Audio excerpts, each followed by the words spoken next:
like I'm seeing video jobs in like the video journalism space opening up everywhere, right? Really? There are a lot of gatekeepers out there. Don't be your own gatekeeper, right? Welcome to Get in the Van. Today we're joined by Emmy-winning documentary filmmaker, broadcast journalist, and UMD, University of Maryland, senior lecturer Josh Davidsburg. He directed the festival favorite Queen of the Capitol, and he's now deep into a new film, A Banner Year, that's expected in a few months, following the Baltimore Banner as it tries to reinvent local journalism in Baltimore. So welcome, Josh. Hey guys, long-time listener, first-time caller. Love it. I love what you guys are doing. This is awesome. Yeah. Sort of first time. I mean, we did have a podcast back in the day. True, yeah. We have those recordings somewhere, right? Let's that was dig 'em before out. video podcasts, though. That was before video podcasts. It was a lot easier because you just recorded the audio. Right. All the makeup we had to put on for this didn't have to be applied for that. Right. We were doing it from our apartment during COVID, basically, right? From a closet. Yeah, basically. Yeah. Mm-hmm. It was a COVID creation, and then I think we all got busy on different projects. But this is the van. This is the proverbial Sprinter van that the film crew uses to have deep conversations. We're not robbing a liquor store, as people sometimes wonder with the name Get in the Van. Maybe afterwards. So this is a really unique opportunity, Josh, because you sit at this interesting crossroads. You know, you've worked in journalism. You teach at the University of Maryland. You also do a documentary class. You also actually make documentary films. So with all of the changes in our world and all the things going on right now, you are kind of at the intersection of all of it.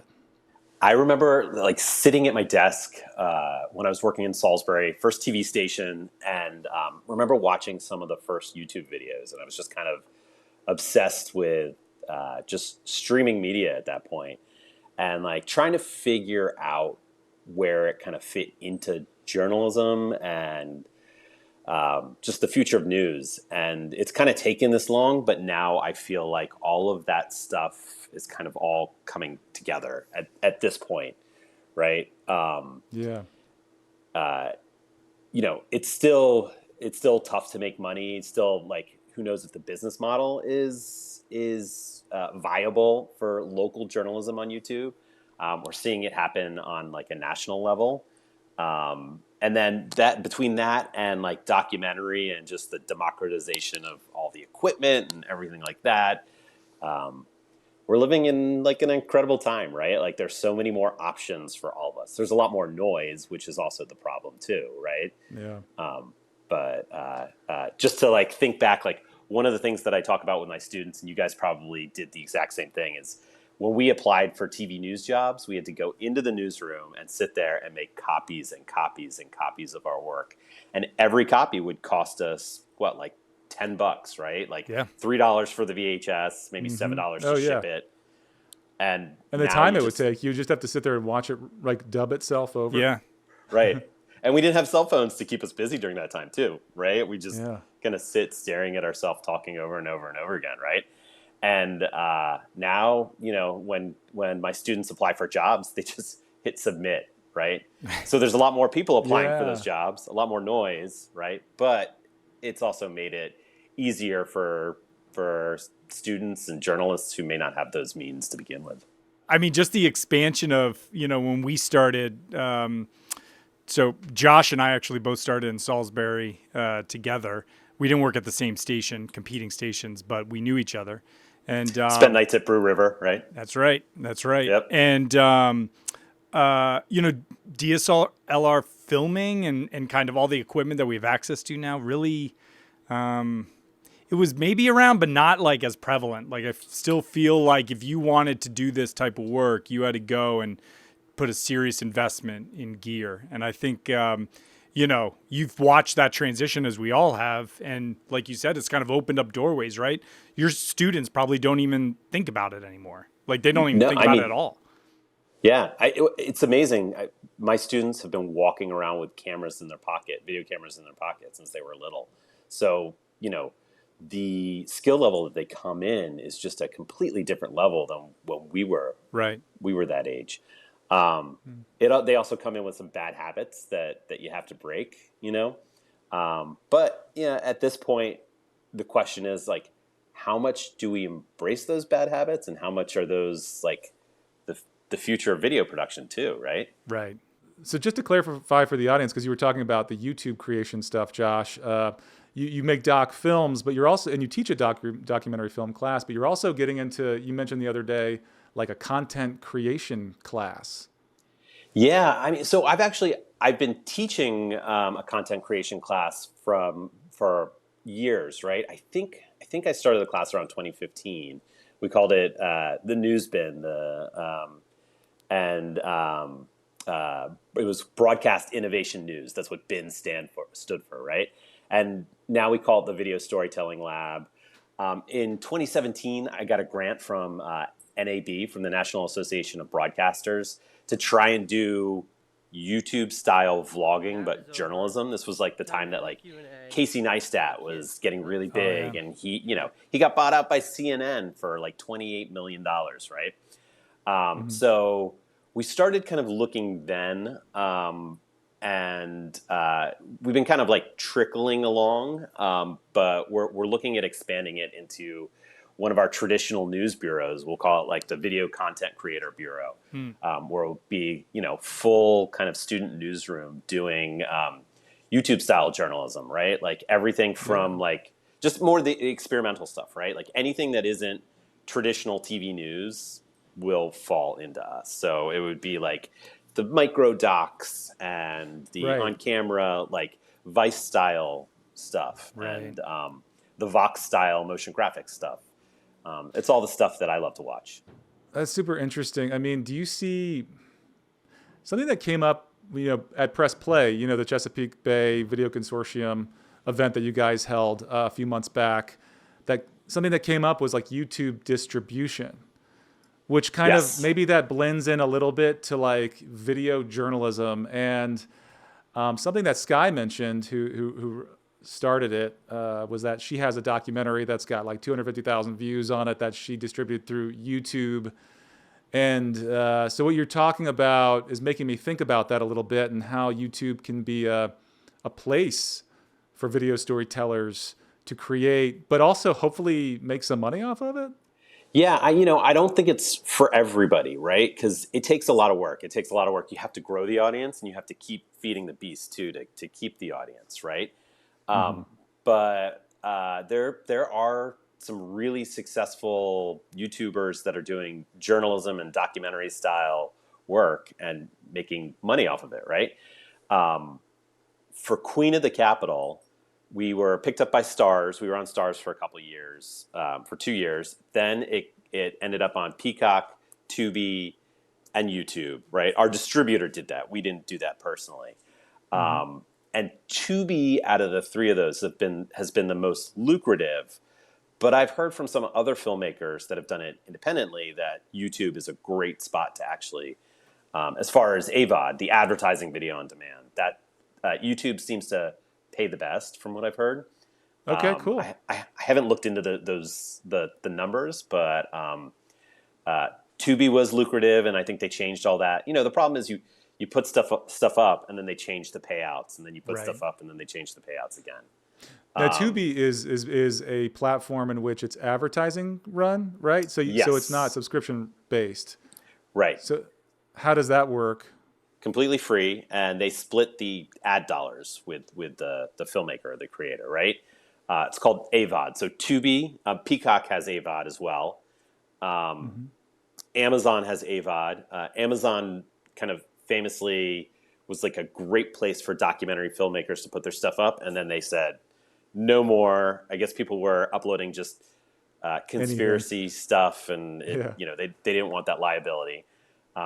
So it's tough to get on Amazon now, but Amazon still has Avod, and YouTube is Avod. And actually, if you watch a lot of YouTube, especially like the bigger creators, I mean, they're creating television, right?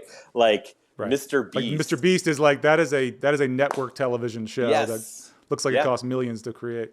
Absolutely, and it probably does. It's so interesting that like now, because of those channels, you don't. you can grow your own audience that then taps in, that you are able to distribute directly to some degree, at least in YouTube world, right? And that was unheard of even 20 years ago or 15 years ago, where you really had to go to these networks, you had to go to these places that already had the existing audiences or the existing marketing dollars that could find the audience to see your film. And now you can grow your own. Like you said, it takes work, but that's really interesting for people who want to create their own content without necessarily, or docs without necessarily being like, oh man, I got to sell this ahead of time, or I got to find a home for it. It's great, but it also, so it's great on one hand, and then also it kind of like takes responsibility away from distributors who should burden some of the responsibility, right? So, distributors now expect you to do a lot more of the work when it comes to marketing and public relations and all that kind of stuff.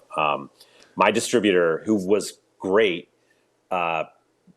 basically upfront told us 50% of the work should be on us, 50% of the work would be on them. And that seems like a pretty good split compared to some of my filmmaker friends who have worked with other distributors. Who was your distributor, Josh, if you don't mind saying? So it was Mutiny Pictures, but they got bought up by somebody else. Okay. So they're not around anymore, so I can't really recommend them. My distributor, the guy who started Mutiny, started another distributor, and I think it's called Disrupt. Is this the guy that was at Chesapeake Bay and Ben he Yeti. does horror stuff a lot? Yeah, he does horror stuff, does a little bit of documentary. I mean, he's the one that got it on Starz, basically. Kept pushing. Our documentary was about a government bureaucrat by day, drag queen crusading for charity by night. And at first, Starz passed on it, and then they heard that Starz wanted to expand their LGBTQ library. And so they went back to Starz and pitched it again. And we were the first movie that they signed, so they kind of had a vested interest in us. But they worked really hard, and you don't find that as much anymore with distributors. With distributors, it is something where it's a personal relationship with them, and they have personal relationships, and they're only as good as they are willing to kind of be aware of these opportunities. I know with a couple of our films with distribution, we weren't always thrilled about it, but in some cases we were, some cases we weren't, and it just kind of came down to, were they excited about our film? Because then they would look for those special opportunities. And with documentaries, you got to be super resourceful, Right. Well, and you've talked a little bit about the different distribution avenues. Documentaries have more than traditional scripted, right? I mean, we have the educational market, community screenings. Queen of the Capitol came out during COVID, so that kind of quashed everything. But you read these case studies about people who really dig into the community screenings, who make really good money after their documentary is not picked up by a distributor, or it's picked up by a distributor and kind of buried, right? You should make sure that you're kind of holding those rights, or kind of separating those rights and going with different distributors if you can, instead of just one distributor to cover everything. And what you're talking about is negotiating the theatrical rights. Theatrical rights, educational, or community screenings and theatrical can be different too. Really? Right? Yeah. Yeah, because, screening at community center with the Boys and Girls Club is different than screening at AMC, right? Right. Yeah, for sure. But if you can hold those rights, so I guess one takeaway from this is if you get a distributor, make sure you hold the ability to have public screenings. Yeah. In one way or the other. That way you can have events, you can charge for them, that kind of thing. I wonder. Yeah. My question, if we took a step back and I given that you kind of have students and you teach them on how to do this, what's your advice to people who are let's say they've shot a film and they're looking for distribution? What do you usually give advice to these people who have never navigated this field before? Sure. I mean, it is hard. It's not easy. I mean, you have to work your ass off to make money off of docs. And most first docs won't make money, right? I mean, the way that we really make money in documentaries is we raise money while we're filming it for our own salaries, right? And they don't get bought for a lot of money. They don't make a lot of money in the back end. Like everything can't be The Perfect Neighbor or something that sells at Sundance, right? Which Right. completely deserved Most it. I don't know. don't. Right. Yeah, most don't. Yeah, Yeah. absolutely. So we have to be more creative, right? Whether it's grants, grants don't just end during production and post-production, right? There are distribution grants, there are educational grants, there are impact grants, right? Impact can make you some pretty good money too, and have this great impact on the community, right? Impact plan is when you kind of develop a plan to use your documentary for good in the community. How do you even go about that though, Josh? Like, do you just follow certain forums to find like where these resources are, or like how do you? Okay, so I have a film idea and I want to get some grants. Like, where do I go? So the grant list is kind of like scattered out there, but there are some places that you can find that have like brought them all together, right? IDA, the International Documentary Association, has a calendar of grants that's kind of like my Bible, right? And Oh, then really? Video Consortium, yeah, it's for members. It's like searchable. It'll tell you by deadline what grant is happening where. All right, we'll Not stick every that grant is in on the there. description below. Right, in the show notes, right? In the In show the show notes. I've notes. always wanted to say that, yeah. Yeah. And then Video Consortium is also a great resource, right? They have this thing, Make It Happen Monday. Every day, every Monday, once a week, they send out a list of jobs, grants, and all that kind of stuff. Video Consortium is a great resource for filmmakers, documentary filmmakers, that whether if they want to learn either like distribution, production, or just meet other filmmakers, it's just a great space. Yeah, and this is, I as a person who is not, or I guess I am a member now, but I was made a member to speak at the event. I could say kind of from an outside perspective, it really is a great organization. I love being there, the energy and the diversity of voices too, I felt like was really strong. I met a really great content creator who I learned a lot from, who makes his money on Instagram, but like, you got to be scrappy. So you got to learn all the different ways, as well as like people premiering at Sundance and all this kind of stuff. So it's really, in journalism, it's a really great place to join and learn about and grow with. Yeah, it started as like the intersection of documentary and journalism, and it's grown into they're trying to attract more content creators, as we all are, right? I mean, how important do you think that is to join communities like that as a filmmaker? What's your thought? Yeah. Oh, 100%, right? I mean, we are solitary. It's not like we're making a scripted film where we hire a bunch of people and we make all these contacts, and not all of us went to film school, right? Yeah. Neither of us did. Yeah, no, I didn't either. And those communities are places where you can learn, where you can network, where you can find out about what grants are happening when. I mean, it was through a group kind of like that where I met somebody who told me about the Solzentz Innovation Fund, who funded production for us and is funding post-production for us for the new documentary. And, you really have to network and get out there if you're gigging and freelancing, like that's the best way to make connections and get jobs. Right. And if you're a documentary filmmaker, just connecting on like distribution and production, and if you're sick one day and you need somebody to go film some stuff for you, like I've met a bunch of people through Video Consortium here or the Solzentz Innovation Fund here that would go out and film stuff for me. Here being in Maryland. Baltimore. Yeah, Baltimore. Yeah, the right? Baltimore area. Yeah. Yeah. And if it's not Video Consortium, I mean, just film festivals in general are the places to go to network, right? I know if you want to get into editing, I know so many editors that just go to film festivals and meet filmmakers, and that's how they connect with their next job, right? Yeah. That is such a great point. That's happened to me a couple times actually.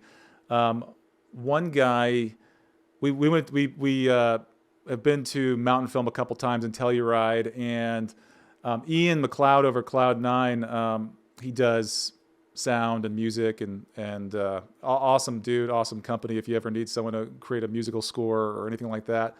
But he lives not far from us, but saw that we were local to the area and we were at Mountain Film. So we had coffee in Colorado, and that really kicked off an awesome relationship. And I've used him so many times. He's done like all the Patty shows and done some commercials for us and things. And I love working with the guy. And that was from that. And then another editor, Dan Sadowski, who's done some incredible. Do you know Dan? I don't know. Mm. You guys should meet. He's a fantastic editor. He's based in Oregon, and he was also at Mountain Film. But you kind of keep up with a group of people that you see at different things. And if you're an editor or like a cinematographer, man, you meet the people that hire you. And you don't have to buy a ticket for a film festival. You can volunteer. They're always looking for volunteers, right? Right. You can, if you've got filmmaking experience, you can volunteer to help screen for them. And if you screen enough films, they'll give you passes. If you don't have that experience, just go volunteer to take tickets and stuff, right? Yeah. It's all about like that. going to those parties and just meeting people and putting yourself out there. I think one of the things that was like eye-opening to me as, one of our first film festivals that we went to was Mountain Film, which is, I don't know, medium, large. I don't know how, whatever, but it felt big. But you can meet fantastic people at really small film festivals, like surprisingly so. Like I remember going to one in like Fargo in the middle of like February or something like that, and it was like, who's going to be here? And I met some really fantastic folks who I still keep in contact today, like actors, people who did some really great films. And so, just like you said, getting out there and going to these things and being in person and meeting them is a great way to connect. There's all this discussion about are film festivals worth it? Right. And that's only if you're looking at it as distribution is all you want, right? There's so much more to get out of a film festival than just distribution. Like, number one, you get to see some amazing films that like you can draw inspiration from and see what's trending and like the direction of the industry as well. A lot of them have great panels where you can go to learn and 100%. It's just great atmosphere, right? And then another place to look is Video Consortium has a bunch of chapters, but there are other documentary and film organizations around the country that offer some amazing benefits for their members, right? Docs in Progress in DC. I learned so much from their workshops during Queen of the Capitol. I had no idea, how to even start raising money and what like a fiscal sponsor was. And I went to a workshop on fiscal sponsorship and learned, that it's this 501c3 that people pass money through to donate to your documentary, and they can write it off on their taxes and they can feel more comfortable giving it to you. Yeah, it is crazy, right? It sounds terribly daunting. We haven't gone that route yet. And You absolutely should. I mean, it is, besides like a small application fee, it doesn't really cost you anything. A lot of them take a percentage of what they put in, but that's like a small administrative cost. And some grants require it too, right? Are you ever worried that, does the nonprofit ever have any say on the direction of your documentary or film? No. I mean, you sign a contract with them, and I can't remember specifically, but I think like all you have to do is put their logo in your credits. They may reserve the right not to let you put the logo in the credits, but but yeah, that's pretty much all they require, that and the administrative costs to it. Yeah, and I'm sure there's some that are just like anything. There's more helpful or reputable organizations than others. Yeah, that you got absolutely. Yeah, and there are bigger names that you can sign up with, but then you won't get as much feedback and help from. One thing I loved about Docs in Progress is they gave us feedback on everything. They went over our grant proposal. You apply to a fiscal sponsor the same way you apply to a grant. It's the documentary core grant application, right? It's this set of questions that like all these grant organizations have agreed on. And it's the same application for a fiscal sponsor generally as it would for a grant. So they'll give you feedback on that, and that feedback is valuable, right? Well, Josh, I wanted to talk a little bit about you working at a university? Because I feel like there's just so much going on right now with like, I mean, you know, there was talk a few months ago, like, should I send my kids to college? Because will they have jobs with AI? Right. I'm still sending our kids to college.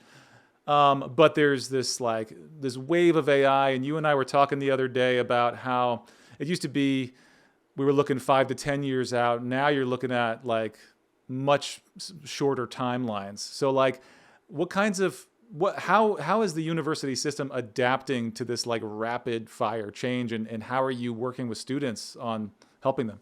I mean, on like the multi-platform side, I think AI is multi-platform is what we call print journalism at Merrill, right? Like AI is kind of a bigger influence, right? Because we have a lot of data reporters and that kind of stuff, and all that stuff kind of plays into what we do as well. But I don't think generative AI has gotten to the point yet where it's acceptable in journalism. But there are these AI tools that I try and teach. You know, even just text-based editing is AI, right? Like how much has that changed how we edit our documentaries, right? Like I put in a video, it transcribes it, and when I'm doing the string out, I'm like reading the transcription, watching the interview, and I just copy and paste the transcription, and that builds my string out for me, right?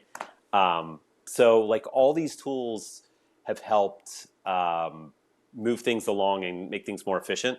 They've also taken jobs though too, right? The assistant editor job is slowly drying up, right? Because that's what assistant editors would do. So I have to teach these students what we're doing right now, but also have them try and figure out what's happening for the future, right? Like we've been saying for the past 20 years that the TV news industry is going to collapse, Yes, right? that's so true. So the question is, like, are we teaching our students for the job they're going to get when they graduate, which is going to be in a TV station? They're going to be reporting, you know, this year, right? Well, do you also have students that become documentary filmmakers? Because you're also a documentary filmmaking, Yeah. you know, lecturer, right? Yeah. I mean, we started a documentary master's program. We have a brand new documentary master's program that launched last year. Our first cohort is just turning in their rough drafts of their thesis documentary. And you know, it's like everything, right? You gotta teach them the craft, and then show them these tools that kind of help them along the way. And we talk about AI, we talk about content creation, we talk about all that kind of stuff. But the beauty is, like, there are a lot more. Like, I'm seeing video jobs in like the video journalism space opening up everywhere, right? Really? Yes. Well, Like that's on heartening. LinkedIn, I'm like constantly, you know, like a lot of them are in the video podcast space, right? Like this is kind of, I think this is like the new kind of pivot to video, right? The last pivot to video didn't really take as well as they thought, but I think this one is because it's less expensive to produce, and people seem to be watching a lot more. When I open LinkedIn, it's just like constant jobs everywhere on all levels, right? Like entry-level video podcast producers, entry-level video producers, all that kind of stuff. I don't know. I mean, all of our students get jobs in TV news, right? Right out of when they graduate. We don't really have any that kind of linger around looking for jobs. There are a lot of jobs out there, but I do think that's going to shift. And I think whoever figures out like the local TV, not TV because it's not TV anymore, local video journalism and a business model for that, I think they will just start crushing local TV stations, because I personally don't believe that traditional TV news works on streaming. It just doesn't. Right. Well, dude, so I mean, maybe that kind of, we're talking about traditional journalism versus untraditional journalism. Maybe that's a good segue into the film you're working on now. Yeah. So it's called A Banner Year, and really it's about how important and hard journalism is. Right. It follows the Baltimore Banner, which is this really exciting kind of nonprofit news organization in Baltimore, and I'm looking at two questions. Right. Like, will this experiment in journalism work? and why is journalism important, right? The backstory of the banner is there was a hedge fund that's been buying up newspapers across the country called Alden Global Capital. They went to go buy the Tribune company, and this philanthropist in the Baltimore area said, hold on one second, I'm going to buy the Baltimore Sun, this kind of, pillar of journalism in the journalism community. I'm going to buy the Baltimore Sun. I'm going to turn it nonprofit. I'll pay more for it. And then the board of Tribune said, no, we want to go with Alden. And so he basically said, screw you, I'm going to start my own news organization, and started the Baltimore Banner. And it's quickly become one of the largest and one of the most successful nonprofit news organizations in the country. And the whole journalism world is watching the Banner to see if this is a path forward to save local, like, quote unquote, print journalism. So that's kind of one side of it. That's like the frame, right? Right. But what really excites me about it is the why is journalism an important question? And to answer that, I spent a year embedded with the journalists at the Baltimore Banner, following them as they reported out stories, whether it was covering City Hall and the election, so the big primary election between Sheila Dixon and Brandon Scott, and it came down to the wire. And I was following the reporters as she ran from debate to debate, and couldn't get dinner because the debate was running late, so she had to run through like a Popeyes drive-through. All the stuff that we had to go through as reporters, right? Yeah. And the bridge collapse, right? Right. The bridge collapse. Yeah, absolutely. The bridge collapse. The Baltimore Sun, while I was filming, Alden sold the Baltimore Sun to the owner of Sinclair Broadcasting, too. Right. So they went from like one side to the other, right? And then I also followed the investigative unit, and it's kind of got like a spotlight feel where like the investigative unit, as they are uncovering sexual abuse at a megachurch in Baltimore. Yeah. Josh, I have so many questions. So like, well, first, this is a big story, and it's one of those endless like follow docs where you could go on forever. How do you know what to film? Like, how do you know when you have enough? There's so many storylines that you can follow here. That's okay. There's that saying that good documentaries are never finished; they're just abandoned, right? Like you could always just keep filming, right? I've got from one of the things that I had to buy with the grant was a giant hard drive. I've got like an 80 terabyte hard drive, right? And 20 terabytes now are filled up with this documentary, right? So you could just kind of go on filming forever.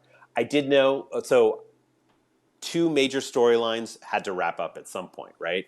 The city election was going to happen when it happened, and they were going to publish this this investigative piece. So I had those two. Those were like my main storylines, and I just kind of knew that that the bulk of production would finish up then, right?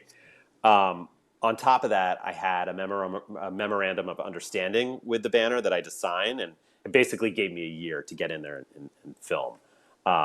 They were definitely flexible, giving me permission to come in and film after that. And we're in editing, so I'm still doing some pickups and stuff.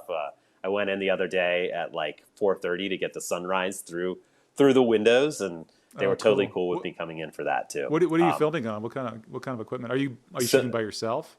Shooting by myself, Sony FX3. I wanted like really small crew in the newsroom with them, right? Didn't want, the more people you add, the more uncomfortable it could get. And we're dealing with some very sensitive topics. So it's just me handling all my audio, all that kind of stuff. Also budget, because of budget, right? Like when I started filming, I didn't have a budget. So it was just me. I've since gotten some grants, so I've been able to hire people to go shoot stuff for me. I hired Mike Shue to go on election day. I went with Emily Sullivan, the reporter, to Brandon Scott's watch party.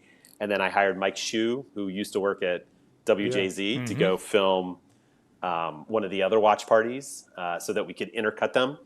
Cool. And it's nice to actually be shooting with a budget. But you don't always have that, right? So you kind of have to be a one-person band.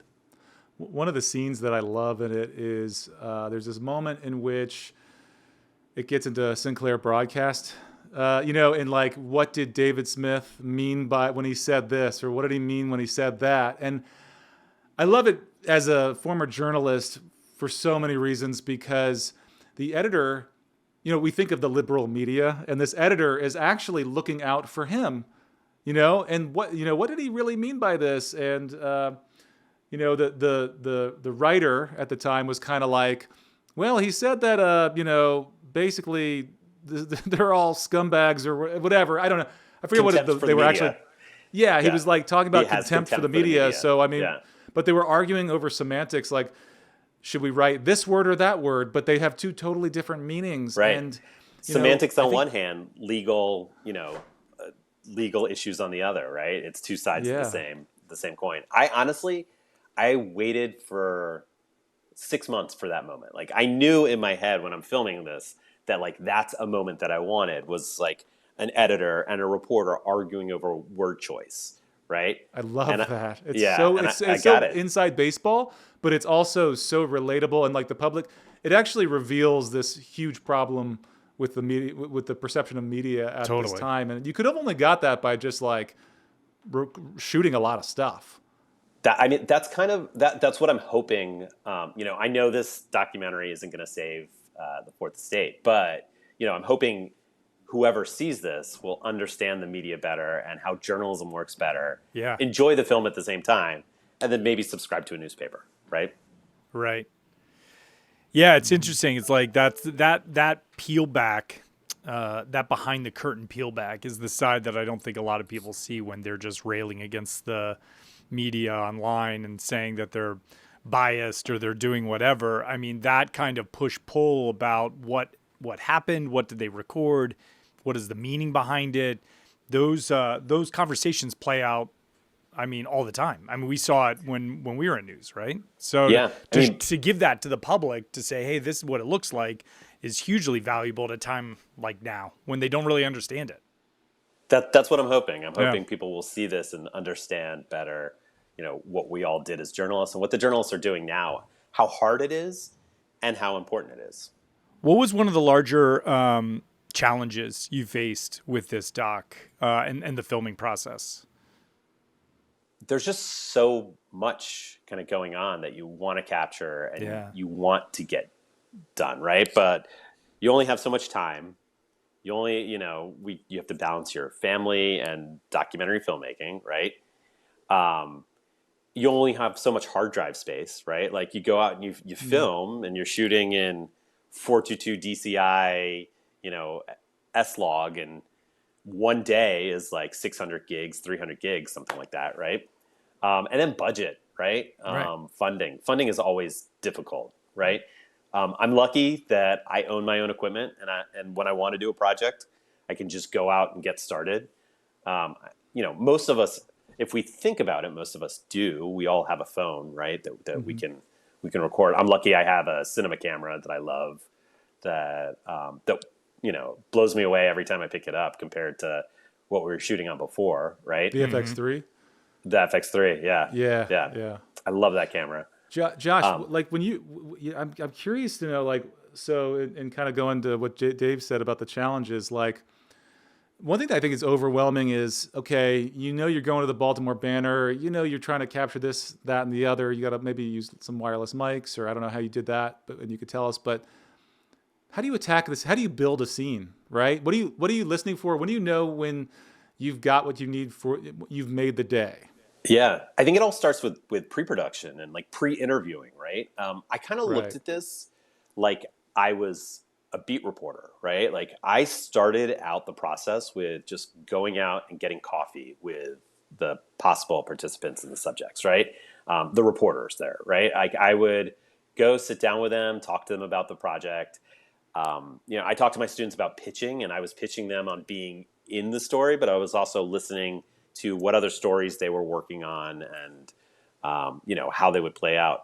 I think it helped that the editor-in-chief, who is amazing, was really into the project too and kind of fought for us and kind of pushed us some good stories. And Emily, who was the City Hall reporter, she was just really into the idea too, and kind of just loved the idea of me showing how difficult her job is, but also how vital it is. Josh, any final words of wisdom for people out there trying to make films? Any big takeaways that you feel like are universal in this business? Yeah, I mean, so there are a lot of gatekeepers out there. Don't be your own gatekeeper, right? Like we all have phones. We all can go out and start filming. Video editing software you can get it for completely free now, right? Like you can get as much as you need from DaVinci Resolve when you're just getting started for free. So just go out and start filming, right? Like there are a ton of YouTube channels like this one where you can learn about the craft. So just try and absorb that stuff, but also don't just learn, go out and do it, right? You're the only one holding yourself back at this point. Get your reps. Yeah, I love that. Well, get out of the van. Yeah. Get out of the van. Thanks for this chat. Get out of the van. You're kicking you out of the van. Can you go shoot some more Josh. stuff for the doc? Stop Thanks. watching this. Go out. Yeah, go. Josh, how can people, I guess, keep up with your film, and how can they eventually see it? I know you're still in post. Sure. So lot1films.com, or you can find me on Instagram, jdavidsburg or lot1films, right? I've been trying to post screenshots and stuff once a week, kind of slowed down a little bit, but you can follow me on that on my Substack, and all that stuff is linked through there. So yeah, Instagram or lot1films.com. Awesome. Fantastic. Thank you so much for joining us, Josh. Thanks, guys. Thanks, Josh. Uh-oh, what was that? I don't know, but let's get out of here.